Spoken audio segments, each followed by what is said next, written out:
दोस्तों, हम सभी को लगता है कि सफलता बहुत ही आसानी से मिल जाती है, लेकिन हम ये भूल जाते हैं कि उसके पीछे उस इंसान ने कितनी मेहनत की होगी। आग में दबकर ही सोना कुंदन बनता है। कुछ ऐसा ही हुआ रोहित शर्मा के साथ। एक गरीब लड़के से हिटमैन बनने तक का सफर इतना आसान नहीं था दोस्तों। कई परेशानियों का सामना कर आज रोहित शर्मा इस मुकाम पर पहुंचे कि देश के साथ साथ विदेशों में भी उनके नाम के चर्चे हैं। कहते हैं ना दोस्तों कि ना हो कमीज तो घुटनों से पेट ढक लेंगे। ये लोग कितने मुनासिब हैं इस सफर के लिए। रोहित शर्मा भारतीय क्रिकेट और विश्व क्रिकेट जगत का वह जगमगाता सितारा है जिसे दुनिया के सर्वश्रेष्ठ बल्लेबाजों में से एक माना जाता है। जिंदगी के सफर में जो संघर्ष करके आगे बढ़ जाते हैं, शायद वही इंसान आगे चलकर मुकद्दर के सिकंदर कहलाते हैं। अगर हम बात कहें कि रोहित शर्मा आज के क्रिकेट के सबसे बेहतरीन बल्लेबाज हैं, तो ये कहना कोई अतिशयोक्ति नहीं होगी। आज रोहित शर्मा के नाम कई विश्व रिकॉर्ड हैं। दुनिया रोहित शर्मा को हिटमैन के नाम से जानती है, लेकिन इस ऊंचाई को छूने के लिए रोहित शर्मा ने जो संघर्ष किया है वह भी अपने आप में एक जबरदस्त कहानी है दोस्तों। रोहित शर्मा में बचपन से ही क्रिकेट की दीवानगी कसब की थी। रोहित टीवी पर कोई मैच देखना मिस नहीं करते थे और उस जमाने के सभी दिग्गज क्रिकेटर को फॉलो किया करते थे। रोहित सचिन तेंदुलकर और वीरेंद्र सहवाग के भी जबरदस्त फैन रहे हैं। इस क्रिकेट के कीड़े की वजह से रोहित शर्मा ने अपनी गली मोहल्लों में जमकर क्रिकेट खेली और मोहल्ले से कोई बड़ा खिलाड़ी तभी निकलता है जब आसपास के घरों के कुछ शीशे टूटते हैं। अब रोहित शर्मा कोई अपवाद तो है नहीं, उन्होंने भी ऐसा कई बार किया और एक बार तो स्थिति इतनी खराब हो गई कि लोगों ने पुलिस में भी शिकायत कर दी। रोहित ने जिंदगी में कुछ पाने के लिए खुद पर एतबार किया, सोच पक्की रखी और लोगों की बातों पर ध्यान नहीं दिया। रोहित शर्मा की परिवार की आर्थिक स्थिति बहुत अच्छी नहीं थी, इसलिए वो अपने दादा के पास रहते थे। क्रिकेट जैसी अत्यंत प्रतिस्पर्धी खेल में जहां पर करियर की कोई गारंटी नहीं होती, इस खेल में सफलता को हासिल करना एक साधारण परिवार के व्यक्ति के लिए किसी सपने से कम नहीं है। लेकिन लगन, सच्ची चाहत हो और संकल्प दृढ़ हो तो आदमी हर उस कामयाबी को पा सकता है जिसके बारे में वह सोचता है। इस कहावत को चरितार्थ कर दिखाया रोहित शर्मा ने अपने संघर्ष से।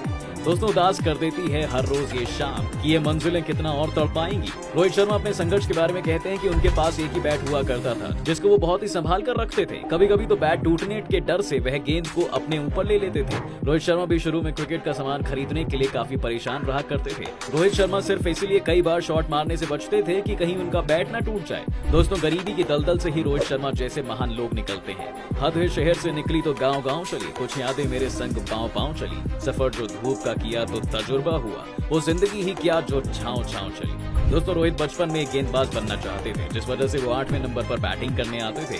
रोहित ने कुछ दिनों तक टूटे बल्ले और पुरानी गेंद से अभ्यास किया। उनके चाचा ने रोहित की क्रिकेट में दिलचस्पी और लगन को देखकर हिम्मत जुटाई और उन्हें क्रिकेट अकादमी में दाखिल करवा दिया। रोहित शर्मा ने शुरुआत एक स्पिन गेंदबाज के रूप में की। उनकी बल्लेबाजी क्षमता को पहचानते हुए उनके कोच दिनेश लाड ने रोहित को ओपनिंग बल्लेबाजी करने का मौका दिया। मौके को भुनाते हुए रोहित ने पहले ही मैच में शतक ठोककर सबका ध्यान अपनी तरफ खींच लिया। लेकिन वो कहते हैं ना कि जब आप में आगे बढ़ने की लगन हो और कुछ कर गुजरने का सपना हो तो फिर फर्क नहीं पड़ता कि आपकी पारिवारिक हालात आपके पक्ष में हैं या विपरीत में, बस आप सपने के पीछे निकल जाते हो। गली और स्टेडियम क्रिकेट से बाहर रोहित शर्मा को सबसे पहला मौका 2005 में देवधर ट्रॉफी में मिला, जहां उनका प्रदर्शन साधारण ही रहा। लेकिन इसके बाद रोहित ने चैंपियंस ट्रॉफी, एनकेपी ट्रॉफी और सॉल्वे ट्रॉफी खेली। रोहित को अपने करियर का सबसे पहला इंटरनेशनल मैच खेलने का मौका आयरलैंड के खिलाफ 2007 में मिला था। शुरुआती सफलताओं, असफलताओं और औसत प्रदर्शन के बाद 2013 में उन्हें भारतीय टीम में ओपनिंग करने का मौका मिला। उसके बाद रोहित शर्मा ने पीछे मुड़कर कभी नहीं देखा। जब सारे बैट्समैन आउट हो जाते थे तो अंत में रोहित को बैटिंग करने के लिए दिया जाता था। उस वक्त कहाँ किसी को पता था कि जिस लड़के को सबसे लास्ट में बैटिंग दी जाती है वह एक दिन भारत की तरफ से सबसे पहले बल्लेबाजी करने आएगा और रिकॉर्ड पर रिकॉर्ड बनाएगा। दोस्तों, वैसे तो रोहित शर्मा और ब्रेट ली के क्रिकेट करियर का वक्त एक साथ लगभग 6 साल का ही रहा, लेकिन फिर भी जब कभी रोहित क्रीज पर सेटल हो जाते थे तो ब्रेट ली को उन्हें गेंदबाजी करना पसंद नहीं था। ब्रेट ली ने खुद इस बात का खुलासा किया कि जब रोहित क्रीज पर जमते थे तो वो गेंदबाजों के लिए एक बुरा सपने की तरह होते थे। रोहित शर्मा ने भी बताया कि अगर किसी पेसर ने उनकी नींद उड़ाई है तो वो ब्रेट ली ही है। दोस्तों, इत्तेफाक देखिए, दोनों एक दूसरे से घबराते हैं। 2013 में वानखेड़े और ईडन गार्डन में हुए मुकाबले में रोहित शर्मा ने अपने करियर के पहले 2 टेस्ट मैच में लगातार 2 शतक बनाए। वर्ष 2014 में श्रीलंका के खिलाफ उन्होंने वनडे में सर्वाधिक 264 रन की शानदार पारी खेली और वनडे क्रिकेट में इतना बड़ा स्कोर बनाने वाले दुनिया के पहले बल्लेबाज बन गए। फिर वर्ष 2015 में T20 में दक्षिण अफ्रीका के खिलाफ उन्होंने सेंचुरी लगाई और कहते हैं ना दोस्तों, 1000 बर्फ गिरे, लाख आंधियां आई, वो फूल खिल के रहेंगे जो खेलने वाले हैं। देवधर ट्रॉफी से अपने करियर की शुरुआत करने वाला रोहित अब इंडियन क्रिकेट का एक चमकदार सितारा बन चुका है। आईपीएल में उनकी शुरुआत डेक्कन चार्जर्स के साथ हुई और बाद में वह मुंबई इंडियंस में चले गए। रोहित शर्मा के नेतृत्व में मुंबई इंडियंस आईपीएल में जबरदस्त टीम रही है। शर्मा जी की कप्तानी में मुंबई इंडियंस 5 फाइनल ट्रॉफी जीतने में सफल हुई है। जब जमीन तुम्हें तंग करे आसमान की तरफ देखना, नम आंखों से मुस्कुराना और कहना अच्छा तू ऐसे राजी है तो मैं भी ऐसे ही राजी हूँ। दोस्तों, रोहित शर्मा और विराट के बीच एक समय में लड़ाई हो गई थी। ये बात उस वक्त की है जब रोहित और कोहली के बीच सब सही नहीं चल रहा था। रोहित के शानदार आईपीएल में कप्तानी और परफॉर्मेंस के दम पर सभी का मानना था कि भारतीय टी20 की कप्तानी रोहित को सौंप देनी चाहिए, जिससे कोहली का भार कम हो सके। ऐसे में मीडिया रिपोर्ट्स की माने तो कोहली नहीं चाहते थे कि रोहित का कद बढ़े, जिसके चलते ही रोहित और टीम मैनेजमेंट की दरार खुलकर सबके सामने आई थी, जिसका सबसे बड़ा नुकसान भारतीय टीम की एकता और अखंडता पर पड़ा था। फिलहाल दोनों के बीच सब कुछ सही चल रहा है। रोहित शर्मा ने वर्ल्ड कप में 5 शतक लगाकर बहुत बड़ा कीर्तिमान बनाया था। उन्होंने वनडे में 3 दोहरी शतक लगाए हैं। रोहित ने साल 2014 में श्रीलंका के खिलाफ 264 रन की धुआंधार पारी खेलकर सबको हैरान कर दिया था।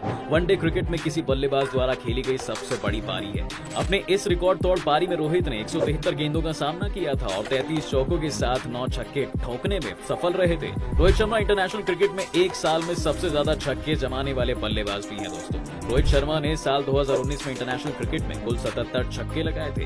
रोहित शर्मा कभी हवाओं के भरोसे नहीं उड़े, बल्कि चट्टानों की तरह तूफानों का भी रुख उन्होंने मोड़ दिया। जिंदगी की हकीकत को बस इतना ही जाना है, दर्द में अकेले हैं, खुशियों का जमाना है। अनुष्का शर्मा विराट कोहली की पत्नी है दोस्तों, और रोहित शर्मा की धर्म बहन। लेकिन रोहित और अनुष्का के बीच भी एक बार विवाद हो गया था। कहते हैं ना, कोई बाहर वाला कुछ भी कहे तो इतना फर्क नहीं पड़ता, और अगर आपके परिवार का ही कुछ थोड़ा सा भी कह दे तो बहुत बुरा लगता है। क्रिकेट की दुनिया में महारथी बनने के बाद 2014 में रोहित शर्मा का नाम ब्रिटिश मॉडल और एक्ट्रेस सोफिया हयात से भी जुड़ा था। इश्क के चांद को अपनी पनाह में रहने दो, लबों को ना खोलो, आंखों को कुछ कहने दो। भारतीय टीम के कप्तान रोहित शर्मा का जहां क्रिकेट मैदान पर जमकर बल्ला बोलता है, वहीं प्यार के मैदान पर भी उनकी लव स्टोरी किसी फिल्मी कहानी से कम नहीं है। रोहित की पत्नी रितिका एक स्पोर्ट्स इवेंट मैनेजर थी और इसी वजह से दोनों की मुलाकात हुई, जिसके बाद धीरे धीरे यह मुलाकातें प्यार में तब्दील हो गई। 2 मुलाकात क्या हुई, हमारी तुम्हारी, और निगरानी में सारा शहर लग गया।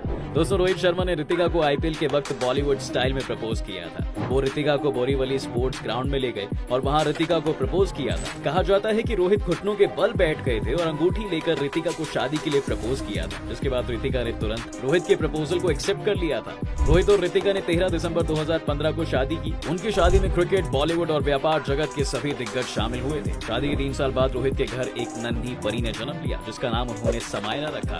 रोहित, रितिका और समायरा को एक साथ कई इवेंट में साथ देखा जाता है। दोस्तों, रोहित शर्मा इस समय भारतीय टीम की तीनों ही फॉर्मेट में कप्तानी संभाल रहे हैं। वहीं उनकी नेटवर्थ को लेकर बात की जाए तो वह लगभग 160 करोड़ के आसपास होने का अनुमान लगाया जाता है। साल 2015 में ही रोहित ने वर्ली में एक 4 बीएचके का फ्लैट खरीदा था, जिसकी कीमत 30 करोड़ रुपए से अधिक थी। आखिर में खैर हम इतना ही कहेंगे कि अगर आप भी जिंदगी में कुछ अलग करना चाहते हैं, अपनी खुद की एक अलग पहचान बनाना चाहते हैं, तो अपने माँ बाप को मत कोसो और लग जाओ सफलता के सागर को पाने के लिए। यह वीडियो आपको कैसी लगी हमें कमेंट करके जरूर बताएं, और यह जानकारी आपको पसंद आई हो तो इसे ज्यादा से ज्यादा शेयर, लाइक करना बिल्कुल ना भूलें। और अगर आप हमारे पेज पर नए हैं तो आप हमारे चैनल को फॉलो कर सकते हैं, ताकि ऐसी खबरें आप रोजाना पा सकें। धन्यवाद, अपना ख्याल रखिएगा।